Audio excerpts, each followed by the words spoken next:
Welcome to Open Market, a podcast about building companies in the advertising industry. I'm Joe Zappa. I'm joined by Eric Franchi and Adam Epstein, the CEO and founder of Gigi. How's it going, Adam?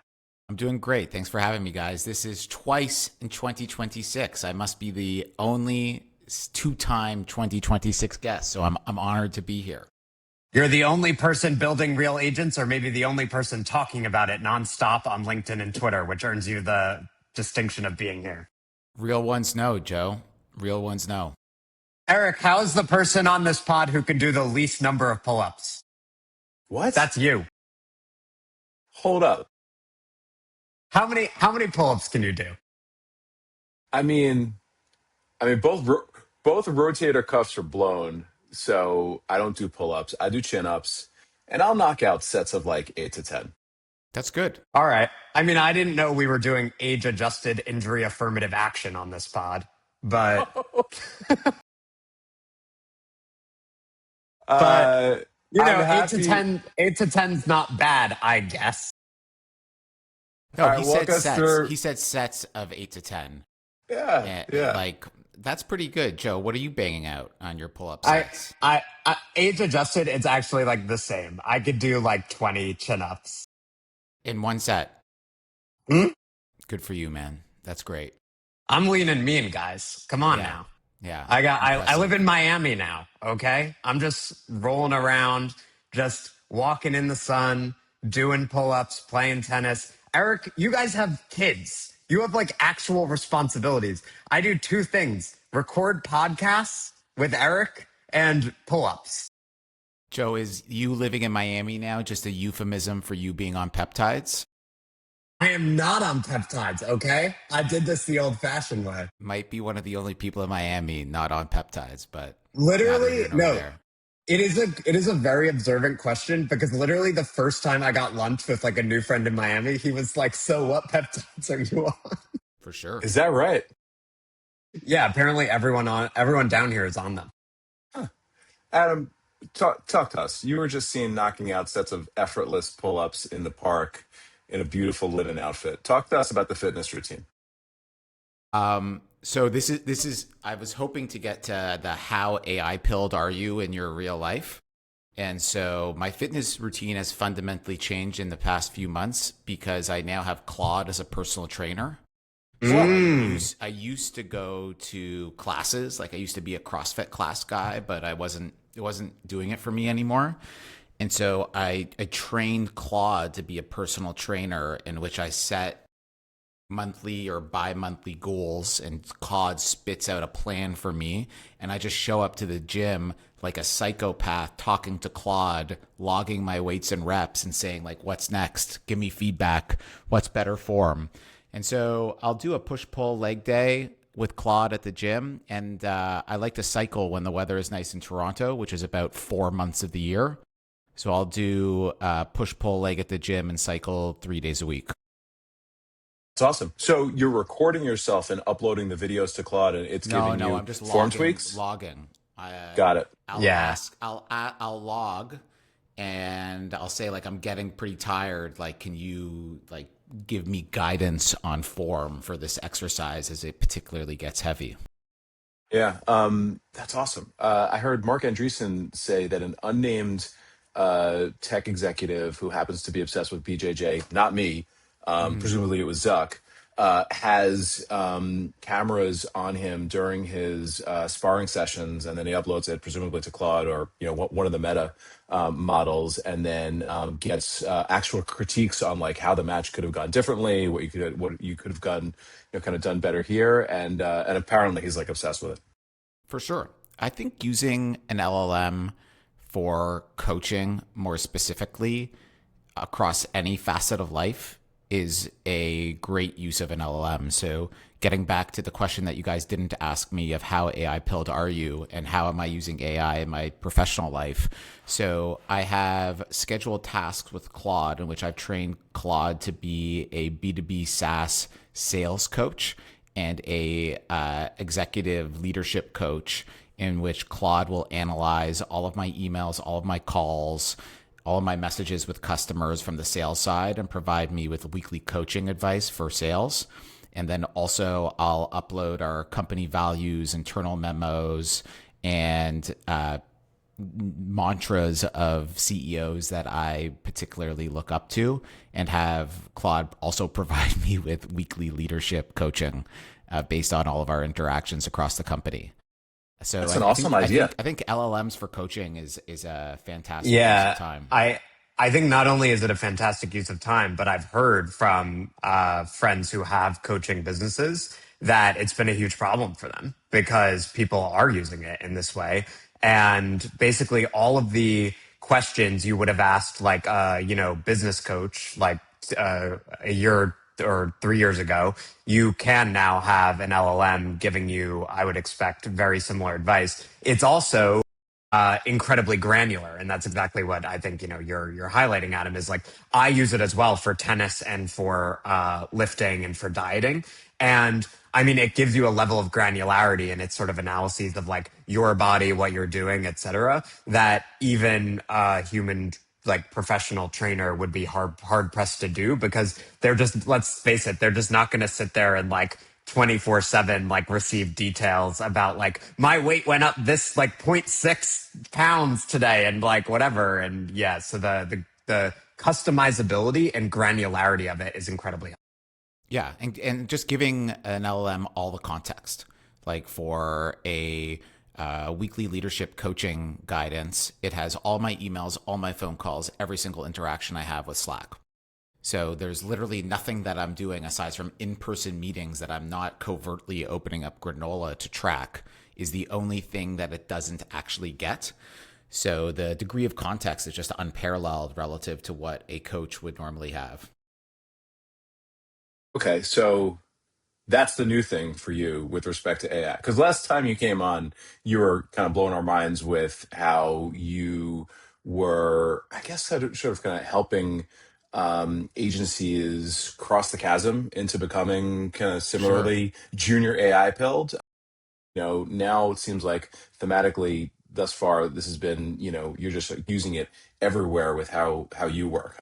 Yeah, of course. Like if the CEO of a AI first agentic AI company is not as AI pilled as he could possibly be, and leveraging models to make their life better and more productive, then I would question the integrity and growth prospects of the company that they're building.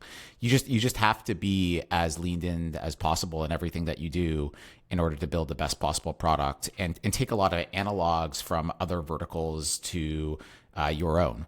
Like, I think one of the things that we've learned a lot from over the past few years in building this product is obviously coding agents are the most successful vertical AI agent in market right now. Coding agents have fundamentally changed how software engineering is built, how companies are built, the cost structure of software companies.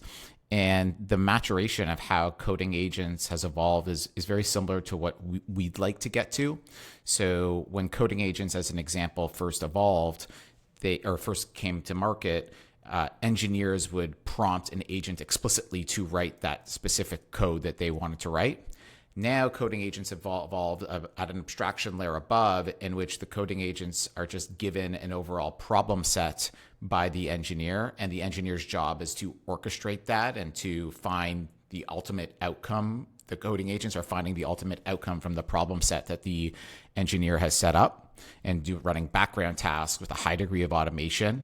And so we think about that a lot within our product and our vertical. So right now, Gigi, by the way, for anyone that's stuck around to actually listen, is an AI agent for programmatic media. Our first product is for the Amazon DSP.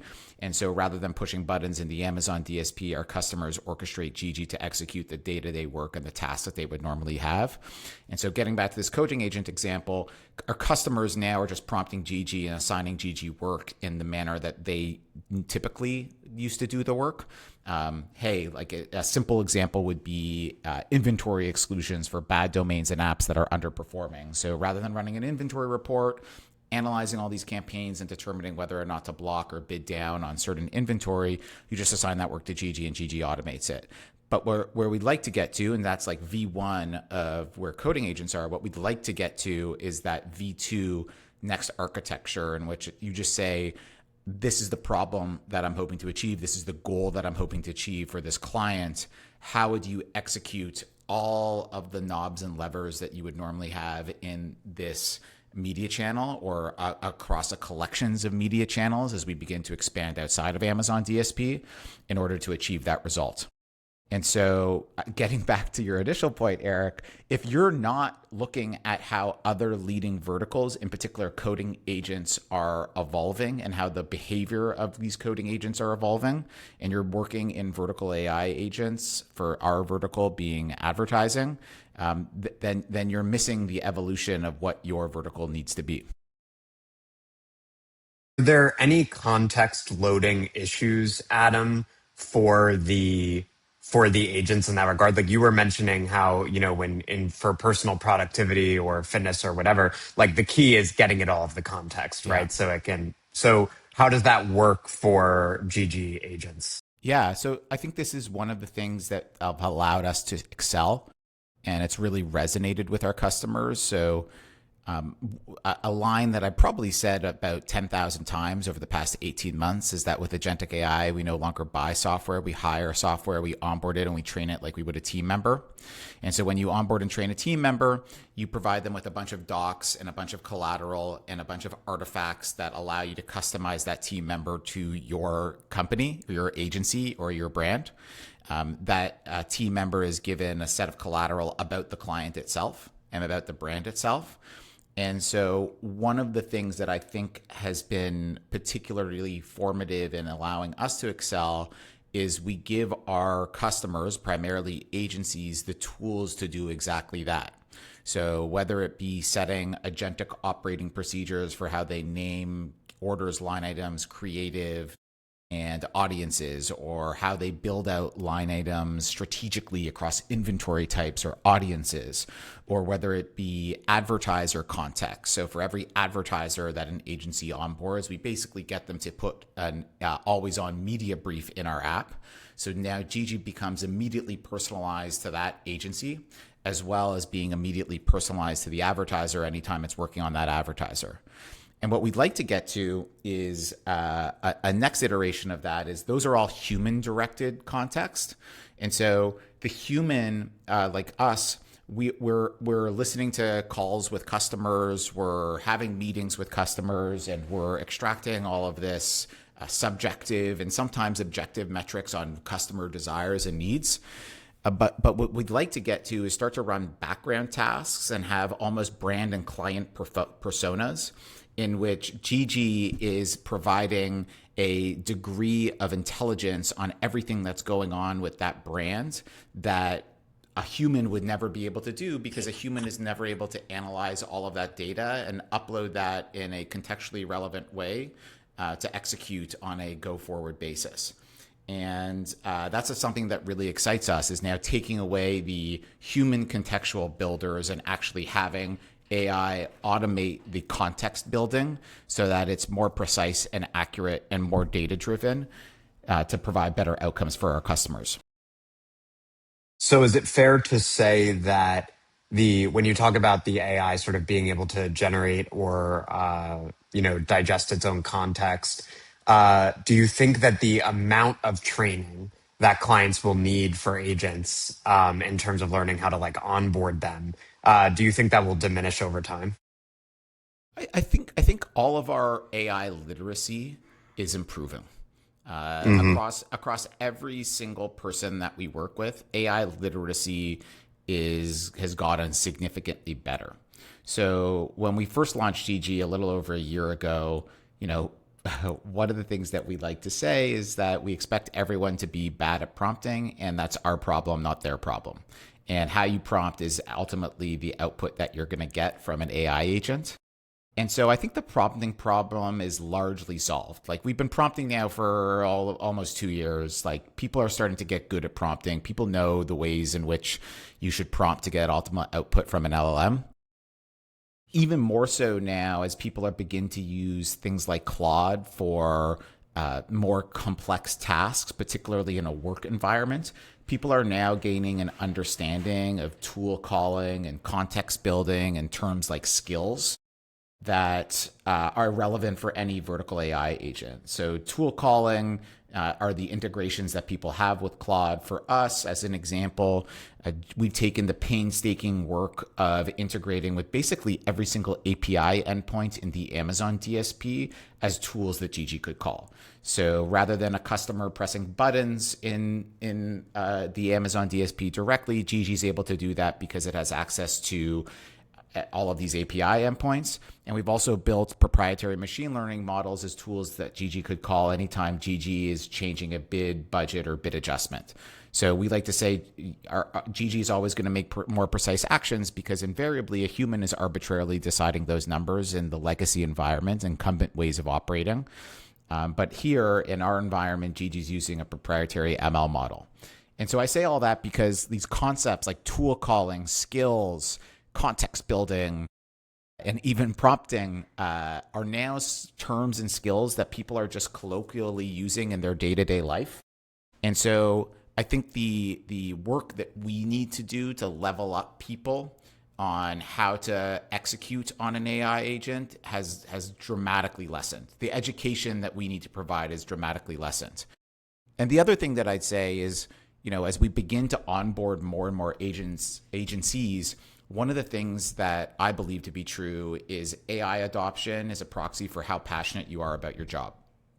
So when we see people immediately come into Gigi and realize, oh, wow, Gigi is a force multiplier for all of these things that I know that I was personally doing and to the better of my clients or to the better of my job and to the better of my company, I can now leverage this AI agent to do exponentially more than what I was able to personally do before.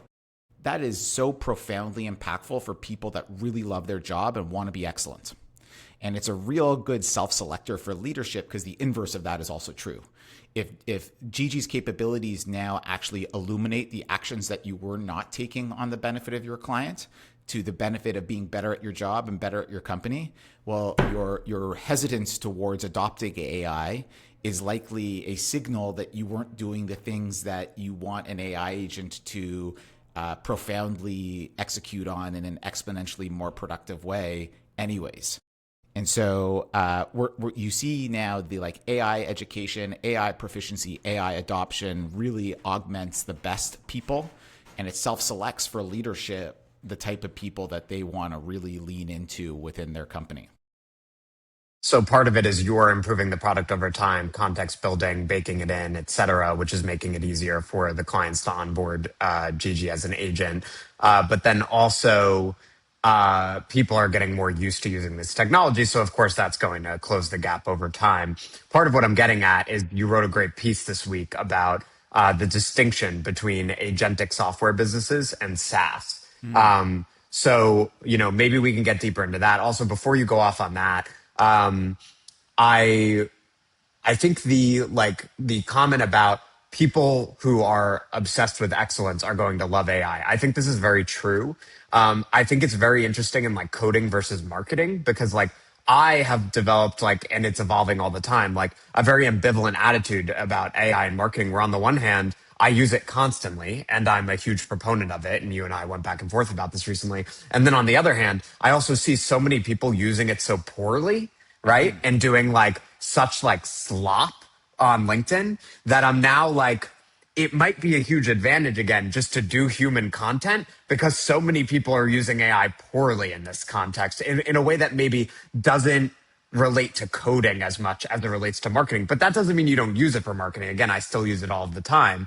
The other thing I'll say is that on that, marketing and AI and sort of a commitment to productivity and excellence is I had a client yesterday, or prospective client, ask me, what is the scope? And I'm like, of course I gave him a scope, but he's like, how many white papers do I get? And how many blog posts? And I'm like, I've never pushed back on a client on scope, right? I think in the AI era, they, especially because we don't have we're not paying for the token usage or whatever, which again you can get into. There shouldn't really be limits. Productivity has become much less of a barrier. And I think if you have a marketing agency, to talk about my part of the universe, where they're you only get 2 blog posts per month or something like that, I'm fire them. Because they should be able to leverage these tools to be more productive on your behalf, especially if you're okay with AI usage. But go back to the Well, software and let's the double down yeah. on your point, Joe. Like Mhm. getting back to the analog of software engineers, right? So, effectively, what you're saying is content marketing that is slop is bad, and it is and there is more slop as these AI tools have become increasingly more ubiquitous across content. And so people are not proofreading their work, or rather, people are not doing the work up front, whether that be actually writing your work or developing skills with your AI agent so that it has your voice, and then editing it once you realize it's not in your voice or in an AI's voice. And that's exactly the type of thing that's bad software engineering, right? So if you just rely on the LLM to execute the code and you don't review it and you have no idea how that works with the larger system that you're integrating with across of your company, it's just going to be bad work. And it's going to lead to bugs. It's going to lead to a less productive team, and it's not out there front and center where it's saying like I'm submitting AI slop. But a good engineering leader is going to realize, oh, okay, like Joe, you just submitted AI slop as a PR. Do you know of all of these changes and the effect that it's going to have on the broader system as a whole? And so I think it's clear that like the folks that use this in a very lazy capacity are the folks that weren't great and passionate about their job to begin with, and to the extent Yeah, that there they're is a just deep using analogy. Yeah. to the extent that they're just using AI to produce more slop, well, that's a very bad signal. Yeah, it's about the context building and the prompting. Eric? Yeah. No, it's unfortunately it's like universally available for free, so Correct. everybody's taking advantage of it. And I believe that this will be fixed by the platforms because this is no good for anybody. So I would imagine that they can detect this stuff and start to downweight it versus things that are more human or fully human and actually good. Maybe, Well, but it maybe, may Maybe. I yeah. hope yeah, so I'm for not our I You sake. know, agree. these platforms win on engagement, not on taste and quality. And the Okay. LLMs are optimizing for engagement. They'll give you the hook that is going to get you the most possible engagement, and the sliced up, very small, choppy sentences are the easiest to digest in one line on LinkedIn. Like that's not They're so necessarily I was doing it before the LLMs. Like again, like sure. Adam's making a good point, right? Like the this is how copywriters used to write for LinkedIn was you would have the hook broetry. to make sure, yeah, the broetry. You have the hook to make sure someone can immediately understand what you're saying and that you're making a point that's going to get their attention. And then you keep it like scannable and digestible. The problem is now it is proliferating at such a rate that it's like I, as someone who used to write like that, as a human, I'm like, oh my God, like F this, like it's I don't need to see like another take on Publicis Live Ramp that's like been horribly crafted by AI. But what you guys are saying is exactly right because it's like the problem is mediocre marketers or people who are not marketers or not writers, the problem is they are using it. And it's like you might be a very smart executive or CEO or whatever, but you're not a writer, right? But now you're like someone on Twitter had this hilarious like joke the other day that was like all you people who like couldn't write a coherent sentence before are now writing like 8 paragraph LinkedIn posts, like in the style of like a novelist. And it's Yeah, like, it's we all Gareth. know what, Yeah. yeah, it was Gareth. Yeah, Yeah. it was so Gareth good. Glazer. Yeah, that was a hilarious line. And he's right. Yeah, like, cause I know him. He's the type of CEO like Adam who would always write, right? Like always shared their thoughts. But now people who have no thoughts are using AI to generate them. And that's where we're getting ourselves into trouble. So that's apropos of Amazing. nothing. But I think like Adam's point that ultimately like across coding and writing, the people who are doing the context building and like the effective prompting and so on will create better work and like the cream rises to the top. I do think that's true. And then the question just becomes whether you're a software CEO or a marketing hack. It becomes like, how do you set up the people you're trying to help with all this stuff to be successful? Yeah, and one of the things that we've done in our engagements with agencies is we've worked with them to celebrate the work of the people that are most leaned in. So there's a bit of carrot and the stick, right? So basically our customers, the primary mechanism with which our customers use our product is through these things called tasks. You assign Gigi tasks, Gigi does the work, you either accept the work, you review the work, you can automate Gigi's work, all of that. And so we have this thing that we give to agency leaders. Maybe I shouldn't say this to actual practitioners that use our product, but all of the execs that use our product get a little dashboard that shows their task acceptance rate across their entire team. And invariably across most of the agencies that we work with, the top team members have the highest task acceptance rate because they're the ones that are reviewing the work, that are acknowledging that this work is going to be better for their clients and getting better outputs and having happier customers. And so we've said to our agency customers, don't say accept more tasks with Gigi. Like why aren't you accepting your tasks? But celebrate the people that have really leaned in. And not just celebrate them, but like we've worked with them to, send them swag. We've worked with them to do shout outs in shared channels. And I think one agency leader that we worked with said, we need to architect a way to showcase to our team that the best way for them to advance their career is to be using products like this. And this individual person is on an upward trajectory because she's so advanced in using Gigi to the benefit of our customers and our agency. And so I think that's the new approach that we've certainly gone down, is just celebrating the people that have leaned in and providing a framework for our agency leadership that's using our product to analyze their performance to the better of their customers and company. There's such a consultative component of what you're describing, Adam, that does make me realize like there are parallels between, my business, which is an agency, and yours, which is a software company, in ways I hadn't previously grokked. But I wonder how you think about that in the context of company classification, because historically to SaaS companies, like having a significant consultative component has been anathema for valuation reasons and durability. But then I also think about something like a Palantir, right? And the Sure. forward deployed software engineer thing. So it's Yeah. this has been done. And the reality is many software businesses have had a consultative component. Just curious how you've been navigating that question. So I put that into two buckets. So one, we don't have forward deployed software engineers, but we do have forward deployed account managers. We've been thinking of calling them media engineers. But I think it's a little bit of too much of a stretch. It's tough for someone that you like it, Eric. I floated it by our top account manager, and she wasn't loving media engineer. But maybe Harvey, one of the leading AI agents for law, call them legal engineers.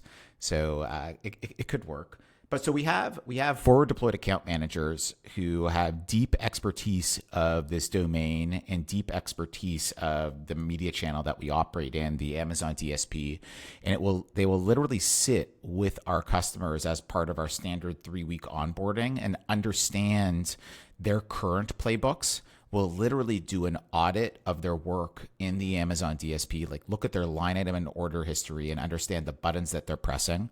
And they'll basically say okay, here was your playbook that you wrote in a manner that was constrained by human labor. And this is the amount that your team is actually executing that playbook. Let's rewrite this playbook right now in a manner that's unconstrained by human labor with AI always on, always executing. And so we do that heavy lifting work up front anytime we work with a customer. But I think the point that you're getting at, Joe, and that analog that you were saying about taking a consultant-like approach, one thing that I believe to be true is that our product can enable the 10x media manager. So coding agents can enable the 10x software engineer. You see that meme of a single person by a computer with 100 screens and being able to execute everything. And so we've seen it firsthand across some of our customer bases of single media managers able to 3 to 4x the amount of work that they have, amount of clients that they have, and a dream of a services business, an agency able to exponentially increase customers and revenue while keeping the same team flat. We've seen that dream. And so we've now seen it in practice, the ideal org structure. and the ideal way of working with Gigi to maximize productivity. So naturally, we don't have any competitors at the moment. We likely will soon, but we don't have any competitors at the moment. So we're not unseating a legacy incumbent in this space. And so what that means is we don't have an actual budget that we are unseating.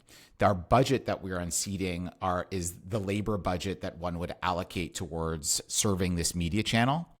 And so people need to rationalize Gigi's upcoming costs with labor budgets, more or less. And so part of our consultative work with our agency customers is this is the ultimate way to architect your team for maximum productivity. Like if you're trying to rationalize our costs and you're saying to us, oh, like Gigi's going to be more expensive, it's because you're not doing the change management work internally to re-architect your org in an AI first manner. And we will literally suggest how they do that. We'll understand their current org structure. Like think of like a McKinsey style deck after working with an agency for 2 months. We'll say, this is your current org structure. This is the optimal org structure to get maximum productivity from Gigi. This is what we recommend. And we think that this can totally benefit you all. And it doesn't lead to cuts. Like this isn't a manner of like, oh, adopt Gigi, cut labor. Most of the agencies that we work with hire Gigi and say, I need Gigi right now, because they can't staff their teams on this media channel fast enough. The Amazon DSP, as we all know, has wonderful industry tailwinds, and the corpus of individuals with 4+ years of experience in the Amazon DSP is probably in the hundreds globally. So if you're a top agency, it's really hard to hire like 10 Amazon DSP media managers like that. And so Gigi solves that gap. And so for these folks, it's not eliminating the current team members, but it's just closing those headcounts that you're probably going to struggle, or open roles that you're probably going to struggle to fill, and or reallocating existing team members to other media channels and other facets of the agency's business, so that you're able to maximize optimal productivity with Gigi. And so that's the work that we're doing. Like the tech is the tech. Like these models are good enough. Like these models became like this is no longer a technology problem. The models are sufficiently good enough, and our product has hit a degree of maturation in which Gigi can perform basically any task in the Amazon DSP with a degree of precision that no other human could, and frequency as well. And so like the technology is no longer in question. It's the change management within the enterprise as we begin to deploy Gigi, and the degree to which they are willing to move their org in an AI first manner. That's ultimately the question, and that's the work that we find ourselves doing every single day. This is like fresh thinking for agencies, and a lot of incumbents. But this is something that has been, I think, kind of well discussed over the course of the past few months, just in, just like the technology and AI circles specifically. Like in March, right around the time I think you really started, kind of hammering this. Sequoia had this epic post called "Services, the New Software," and it starts with a sentence: "The next $1 trillion company will be a software company masquerading as a services firm." And if I recommend everybody read this because it's really impactful.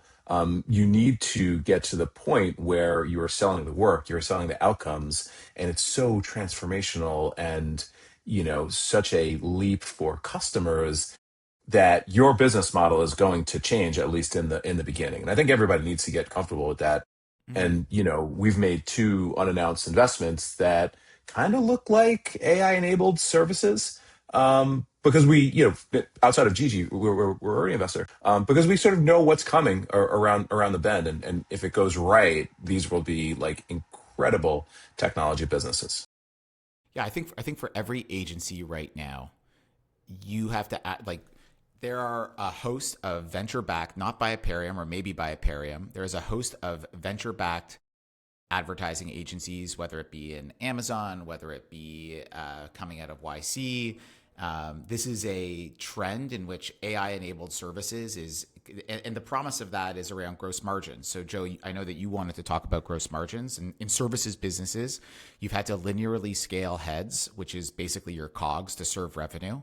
And with AI, you no longer need to do that. With AI, you should be able to exponentially scale revenue and customers while maintaining the same team, and thereby a services business's gross margin looks really, really good. And so a lot of folks are saying, let me build an AI native version of this service, whether it be media agency or creative agency, whatever that might be. And the bet that those companies are making is effectively saying, I can grow customers and deliver outcomes to my clients in a better way, faster than you, the incumbents, can transform your org structure. And our bet that we're making, at least, is saying to the agencies that we work with, let us enable you to transform your org structure so that those AI first upstarts can't compete with you, or won't be able to compete with you, and you'll be defensible in the same ways that they are. And they'll struggle to gain the trust, credibility in your space like you've taken years or decades to build. Who who loves this and who's the blocker?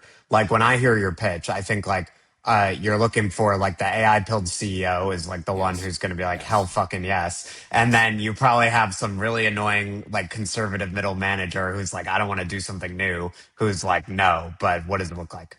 I think we're now at a stage in which both CEO leadership as well as many middle managers are just realizing that this is an imperative that they need to lean into. I think that there was initially friction around middle management in particular about onboarding these new products, and particularly the work that's required to onboard these new products. Like training and onboarding Gigi is a non-trivial task. We have a pretty intensive 3-week onboarding program that if you're not committed to it, it's not going to lead to optimal results, or at least we won't even deploy Gigi unless we've done a proper onboarding. So there's a non-trivial amount of upfront lifting to customize and deploy this enterprise AI agent in a manner that fits your agency. I've generally speaking found that leadership and functional leadership, like exec leadership and functional leadership, are now aligned. The things that are blockers per se is exactly what we just mentioned, are the folks that are not adopting AI at the boots on the ground level, the folks that are ambivalent towards their job, are not realizing that this is a force multiplier, and are just fine with the status quo and their current ways of working. And so what that means is that when the functional leadership canvasses their team and is like, whoa, like, should we roll out Gigi post pilot and commit to this long term? Effectively, what we see are the agencies with suboptimal media managers to begin with are the ones that are pushing back, and those that are unbelievably leaned in and super high conviction and realize the impact that this can have are like 2 massive thumbs up. And so one of the things that I believe to be true is most of our customers, as I mentioned, are not customers who are hiring Gigi and immediately cutting staff, but are rather growing too fast such that the demand for their services, they're unable to meet the demand for their services with the human capital supply that they can naturally build, which is hiring and training people. And so in effect, we bridge that gap with token capital to meet that demand. So the combination of human capital and token capital allows them to meet the demand that they have for the customers and grow and provide high-level client services to their customers in the manner that it's allowed them to excel. Now, the thing that I think is really powerful here is that this is a positive feedback loop. So everyone in AI right now talks about loops. So there's now a positive learning loop in which the highly skilled, highly trained, very effective human capital is able to deploy an AI agent at scale to the benefit of their customers and continuously improve on those workflows. And I would say that they're in an opportunity to actually accelerate the lead that they have on their peers who are not gaining that new business, that do not have those degrees of open heads, because they're not creating this IP of the positive learning loop between human capital and token capital. And so getting back to who is the blocker for us, the blocker is ambivalence about their job. The blocker is the agency that's just doing sufficiently okay, that just views this as an incremental cost. And those that are doing exceptionally well, like it's not lost on us that our customer base is primarily some of the largest independent agencies in the US. And they got there because they're excellent at their job. They have team members that they've trained to be excellent at their job. And they have a lot of happy customers who are telling more customers to come to that agency. And that's where we're winning right now, is at the best possible agencies. And we feel so fortunate to be in that position. And I'm only able to qualify this because I've now seen Gigi deployed across a broad spectrum of customers. And these are the common characteristics that we see of success. Gigi is for the dogs. Gigi's Real for the ones know, media. Joe. Real ones know. It's for the agencies that are like, F this. I'm not satisfied with the status quo. Got to scale this shit up fast. We got to be on the cutting edge. We got to do new shit. That's how I feel about Shark Tank. You're for the CEOs who are like, I need to be on Twitter and LinkedIn mixing it up. I don't want to do the faceless corporate press release. Boring, Yeah. but we are beset on all sides by evil, like the noble man, Adam. All right. We gotta come for those who are satisfied with the status quo and light a fire under their asses so that they do something new and exciting. One behavior, I told Eric this the other day, one behavior that I thought was super cool. So I was just in Cannes 2 weeks ago, and Amazon had this awesome leadership event where like top agency execs were there, top brand execs, top Amazon execs. Oprah was there, Kevin Durant was there, and a president of one of these large agencies that we work with was there. And I've actually never met him. I've only known him from the DocuSign. And I introduced myself, and he was talking to another agency exec, I said, I'm Adam, co-founder and CEO of Gigi, and the president of the company that we work with said to this other guy, like, oh, Gigi, like agentic media buying. Yeah, we're really leaned in. Our team is loving it. And he was gloating.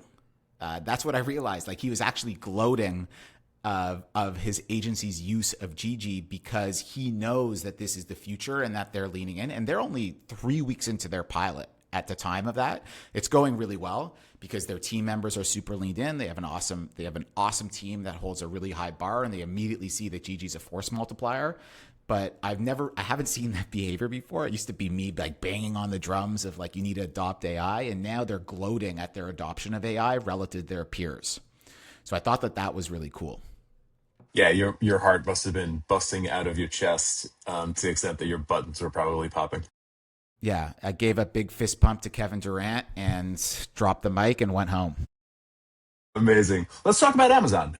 One of the things that you've chosen to focus on is, like, at least initially, building on Amazon, building for Amazon customers.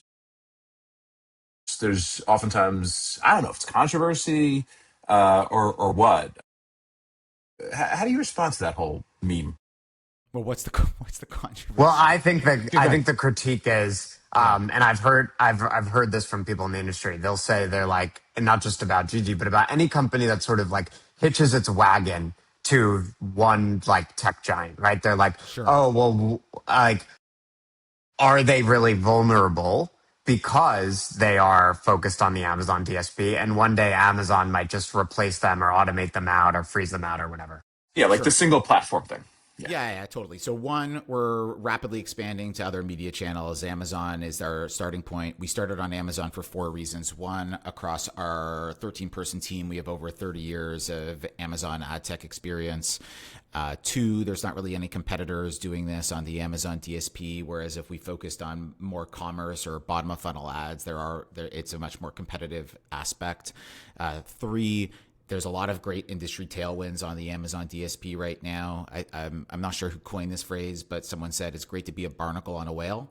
And there's just incredible tailwinds for Amazon DSP. So every agency that we work with, like, oh, Amazon DSP, yeah, like it's growing a lot. Like, this is actually a problem for us. And so, we sell painkillers, which is this is a pain in their industry, and that they can't hire people fast enough. And it's because of the growth winds of Amazon DSP. And then fourth, Amazon DSP is just notoriously tough to navigate from an operational perspective. So for many agencies, it's the highest cost to serve media channel, and so we significantly make that easier for them. So that's why we started. We're not beholden to the Amazon DSP. We're actively building for new media channels right now. What I would say is a few things. One, I've been working as an Amazon adtech partner for almost a decade now. So I know the ins and outs of how Amazon operates, and Amazon thinks API first. So Amazon Ads takes an AWS approach, in which they've effectively said, we believe the partner ecosystem can create greater economic value for all of us if we think API first and really embrace partners, and they have for over a decade. I previously worked at a retail media company that sold to Essential for a little over $100 million that was built on Amazon AdTech. Eric is on the board of a on the board of a large retail media company, of which a lot of their revenue is from Amazon. So a high degree of enterprise value has been created by companies that have been working with Amazon, and Amazon is a great partner. All that to say, we are the platform risk of being on one channel is a real platform risk, but more so than a risk, our customers have effectively gone to us and said, like, okay, the customers that have really leaned into Gigi has effectively gone to us and said, okay, we're in, like, we're bought in, we get it. This has changed the way in which we operate this media channel, but our team, the people that are using your product, are not just in the Amazon DSP. You need to expand to the other surface areas that these team members operate in right now in order for us to re-architect this portion of our org in an AI first way. If you're just in one media channel, I can't make the org changes that you're telling me to do. So you need to expand to enable me to do that. And so we're actively building for other media channels right now. Honestly think you only need one sentence to answer this question. Amazon represents a massive opportunity. It's one of the leading DSPs. And if we were to succeed at building the number one agentic media buyer for the Amazon DSP, we would be a 9-figure company, and we're going to be. But also, it's just a point of departure, and we're going to leverage what we've learned to conquer other channels in a similar way. You do that, like, right? Like, ultimately, that's it. It's like, you're like, yeah, this is the right platform to start with. We're going to crush it there. We're building a very strong business on that basis, but we're also going to leverage everything we've learned on this channel to then go do it on other channels. And we already have partners who are super leaned in from their work with us on Amazon. So, correct. I think ultimately that's what it boils down to. Eric, you take Joe's investor pitch to platform dependency. Yeah. I mean, it's always something that we think about. We've passed on companies for that reason, but I think Joe put a nice bow on the walkthrough that you did in terms of why the specific one is so interesting at this moment in time and in the future, and it gives you a great platform to build from. And I just always, I'm sorry, Eric. I just got excited. I just always love a story where it's like, when someone comes at you and they're like, well, this isn't a big enough opportunity, or there's like platform risk or whatever. And you're like, well, if I conquer this opportunity, I have a giant, very successful business. And this is clearly just the point of departure. And I'm easily going to be able to replicate what I've learned from this area to expand to other areas. To me, that's always I don't know. I love the structure of that argument. Yeah, so that's our take. I think an interesting thing is, we're obviously not the only company in the space. Since we've come to market, there have been a wave of agentic media buying companies built on the backs of walled gardens. And I think what's unique to us is that a lot of those other companies are immediately going quite broad in the channels with which they operate. And I can't speak to those other companies, but what I can say is we're all constrained by product and engineering resources. And yes, engineers can work faster and do more work and be more productive than ever. But I told you guys, our team has taken the painstaking work of integrating with every single API endpoint in the Amazon DSP so that you can assign Gigi work and Gigi can do the work of a team member. We have a revenue chart in our investor deck in which it goes exactly the way that you would want, up and to the right. And I get asked, what happened? And what happened is when we first launched this product, we didn't integrate with all of these API endpoints. Gigi couldn't do these sorts of things. Gigi didn't have these skills. And so we would have a PDF to our customers of these are all the things that Gigi can do, and these are all the things that Gigi can't do. And think about it like a team member, right? You can't hire a team member and say like, go do this work, but like, I know that you kind of can't do this aspect of the work. That just doesn't work, right? And so once we remove that PDF, once we removed the PDF and our customers knew that they could assign Gigi work, any work that they would assign a team member, that's when we hit this massive inflection point in product market fit. And so our perspective is that we need to do the heavy lifting to go a mile deep in one channel so that Gigi can effectively replace or enhance labor on that one channel for us to go to another one. And so we are being very methodical in how we approach this, because that's what we've seen from our customers. Like we're not here, I'm not here to win a demo in which I can say that I can manage budget pacing across 10 different channels. I'm here to provide value to the enterprises that hire Gigi. And we've learned that the best way to do that is to go a mile deep and ensure that Gigi can perform all of the work that they would normally assign a team member. I was smiling because I've looked at a bunch of companies.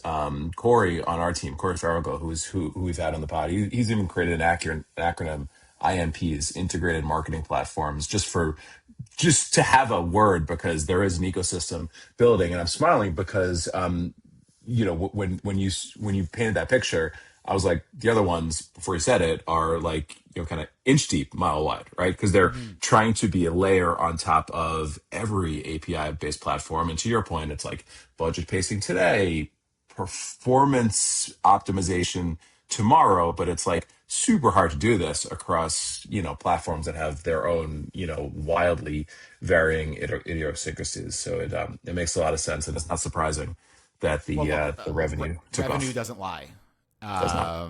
And ultimately, if you're going to deploy AI agents within an enterprise, for you, the vertical AI agent, they need to rationalize your costs with either efficiency gains internally or performance benefits for their clients.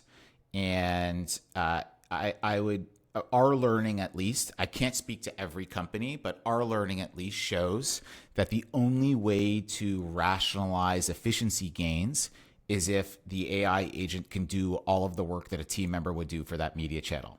And so that's how we've been able to grow our revenue so significantly over the past couple quarters, because Gigi's been able to do that, and our customers are hiring Gigi to do exactly that.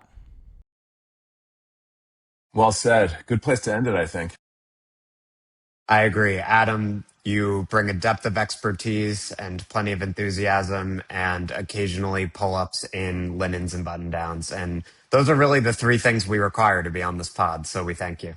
I think that every guest in the future of Open Market needs to do some form of pull-ups, push-ups before they record with you guys, and ask them to post it on X. This is a new thing. Let's start this. I love this. Who's next? Who's after me? I don't know. Heather from Mad Connect. Yeah, we'll ask her. We'll tell Sharona that now she needs to brief all of our potential guests with that, and I'm sure that won't scare anyone away. Look, it will. The same way I said AI adoption self-selects the best people. That's Open Market appearances.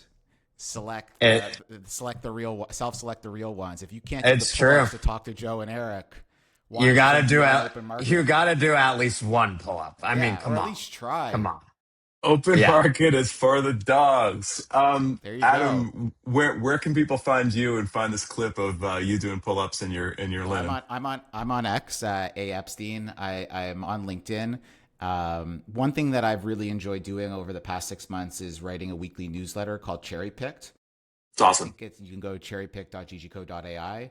In the world of AI slop, it is not AI slop. I was very, very happy to hear people at Cannes come up to me like on their own and say like, I've really enjoyed your newsletter. I take a lot of pride in it. One of our customers said, I don't know how you have the time to do it. And I said, it's really simple. It's 7 p.m. to 8 p.m. on Monday nights. and Yes. I take a lot of pride in it. So if you'd like to learn about our perspective in growing this business and my perspective on building in AI, I write there every week and take a lot of pride. We have a 40% open rate, which is pretty good. Joe, what's your Hmm. open rate? Like 48%. Come on, really? Yeah, yeah. Wow, what a Um, flex. This guy can do 20 pull-ups. He's got a 48% open rate. Unbelievable. And no peptides. And no, and yet, no, not a single No, yet. peptide. no Meanwhile, Adam PEDs. before, I wanted to clip Adam being like, we're selling painkillers. I was like, Adam's going to sell the opiates to help with Eric's rotator cuffs after he tries to do the pull-ups to keep up with Joe. Amazing. All right, Adam, always a pleasure. You bring so much to the pod. We appreciate you, and we will see you next week, everybody. Thanks, guys. Appreciate it.